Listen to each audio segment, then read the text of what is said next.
Setelah melakukan kerja sama dengan PT Pertamina Lubricants, VR46 Academy akhirnya menggelar program di Indonesia.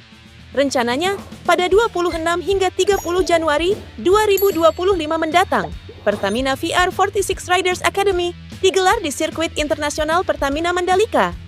Dari InJourney Tourism Development Corporation, sirkuit internasional Pertamina Mandalika sudah mengagendakan 30 event selama setahun. Salah satunya adalah Pertamina VR46 Riders Academy. Pride Motorsport, selaku promotor Mandalika Racing Series, akan menjadi local technical partner dalam program ini. Nantinya, para peserta akan mendapatkan pelatihan dari para ahli dengan kurikulum yang sama dengan VR46 Riders Academy. Diharapkan, lewat program ini, para pembalap muda Indonesia bisa mengembangkan diri lewat kerja sama antara Pertamina Lubricants dengan akademi milik Valentino Rossi tersebut. Kekhawatiran tinggi sedang meliputi benak Carlo Pernat tentang bagaimana nasib Enea Bastianini pada musim depan. Setelah memutuskan pindah ke KTM Tech3 setelah tak dipilih Ducati yang memprioritaskan Marc Marquez, kini Pernat dan Bastianini justru dibuat ketar-ketir karena krisis keuangan pabrikan Mattighofen, Austria tersebut. Isu tentang KTM bangkrut bahkan sudah muncul di penghujung tahun 2024 ini.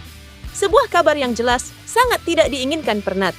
Harapannya membawa Bastianini ke KTM untuk jadi pembalap garang di atas motor RC16 kini diliputi awan gelap tentang nasib pembalap Italia itu. Jangankan tampil menangan di atas motor KTM, memikirkan apakah pembalapnya bisa berangkat ke setiap seri balapan musim depan saja. Pernat sudah bingung, karena di tengah krisis finansial KTM sekarang, memesan tiket pesawat dan akomodasi perjalanan untuk semua kru dan tim tentu bukan hal mudah bagi mereka. Pernat mengaku sudah dihubungi Hervé Poncharal selaku pemilik tim Tech3 via telepon.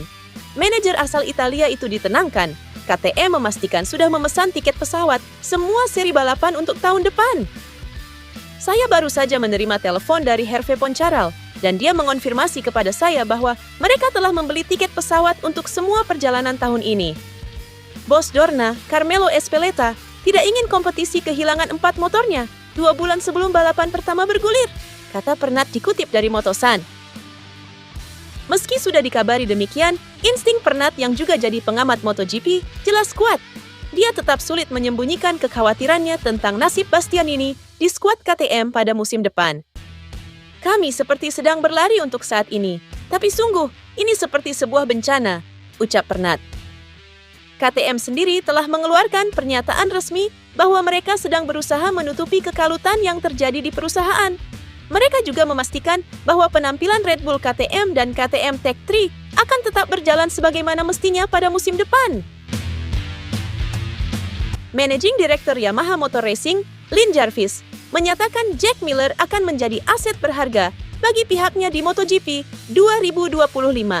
Membela Prima Pramac Racing, Miller diharapkan bisa membantu Fabio Quartararo dan Alex Rins dalam memperbaiki performa YZR M1 yang terpuruk selama 2 musim terakhir.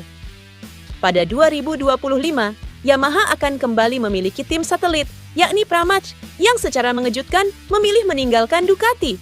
Skuad ini akan dibela Miller dan Miguel Oliveira. Miller pun diyakini Jarvis bakal jadi bantuan besar karena pernah membela Honda, Ducati, dan KTM, di mana ia dikenal sebagai team player. Kami senang Jack bergabung dengan line-up Prima Pramac Racing, dan kami menyambutnya dengan hangat ke grup Yamaha MotoGP.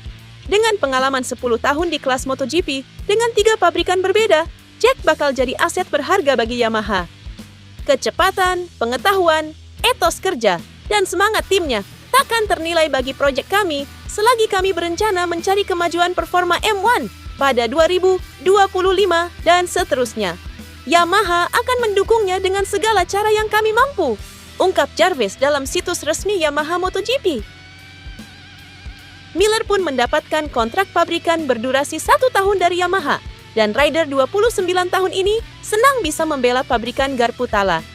Uniknya, The Thriller ternyata sudah sering membayangkan dirinya mengendarai M1. Ia bahkan mengaku dulu kerap membuntuti duet ikonis Yamaha, Valentino Rossi dan Jorge Lorenzo. saya selalu ingin mengendarai salah satu motor mereka sejak ke MotoGP. Dulu, saya biasa membuntuti para rider Tech 3 atau Jorge dan Vale ketika masih mengendarai motor itu, sambil berpikir, motor itu tampak baik untuk dikendarai. Jadi, saya sangat bersemangat akhirnya bisa naik M1 dan melihat performanya, ujar Miller kepada TNT Sport. Kekuatan Yamaha di MotoGP 2025 bakal bertambah. Pasalnya, tim satelit Pramac Racing beralih status menjadi tim-tim satelit pabrikan asal Jepang itu. Artinya, jumlah motor Yamaha pada musim 2025 akan bertambah menjadi 4 setelah sebelumnya hanya 2. Namun, menurut Direktur Yamaha, Massimo Meregali bukan cuma soal tim satelit, tapi ada faktor lain yang membuat timnya bakal bertambah kekuatannya pada MotoGP 2025.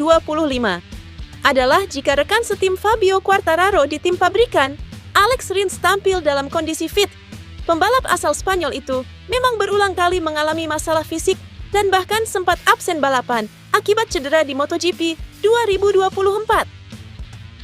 Bagi kami ini sangat penting karena sendirian dan bertarung dengan pembalap lain yang memiliki lebih banyak pembalap di lintasan adalah kerugian besar.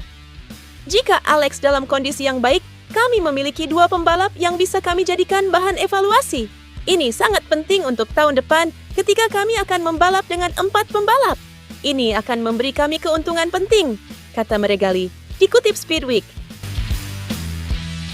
Berkebalikan dengan Luca Marini, Joan Mir merasa Honda tidak mengalami peningkatan performa selama 1 tahun terakhir di MotoGP. Bahkan aturan konsesi MotoGP yang baru pun, menurut Joan Mir belum bisa dimaksimalkan oleh Honda untuk memperbaiki performa RC213V. Joan Mir mengungkap bahwa tim seperti sedang jalan di tempat di posisi yang sama dengan sebelum aturan konsesi MotoGP tersebut diterapkan setahun belakangan. Padahal, Honda mendapat banyak keuntungan dari jumlah tes privat yang sangat banyak, terbebas dari pembekuan mesin, jatah ban untuk tes, partisipasi pembalap dalam tes, dan lainnya. Tahun ini, kami mungkin saja berada di posisi yang sama. Kuharap hal itu bisa membantu kami tahun depan, tapi dalam jangka pendek ini, kami tak mendapat keuntungan apapun, dan kita lihat hal itu dari hasil balapnya, kata Mir dilansir Autosport.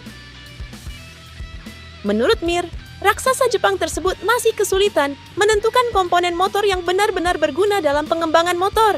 Ia juga menambahkan bahwa pekerjaan sebagai pembalap utama juga terganggu karena terlalu banyak tes yang harus dijalani.